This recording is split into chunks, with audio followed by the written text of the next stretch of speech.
I'll show you in the quick and easy way how you can claim live rewards on TikTok. So for example, here I'm on TikTok. I'm on the profile section of the app. Now just from the profile section of the app, you want to go to the three-part section up top here. And then you can see there's an option called balance here. They've moved it from settings and privacy into the three-part section here already. So just click on this balance. Now on balance, you'll see this is your balance. This is where all of your money is kept. Now don't pay attention to this. Don't pay attention to this. The one you want is this, right? Of course, live rewards. So just click on that on live rewards. Now let's wait for it to load. Now on here you can see the accumulated diamonds and you can see the available rewards. Now if you want to exchange it or withdraw it, just click on any one of these buttons, right?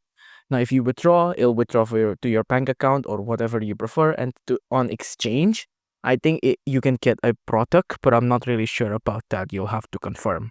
But just click on withdraw if you want to withdraw. That is if you do have balance.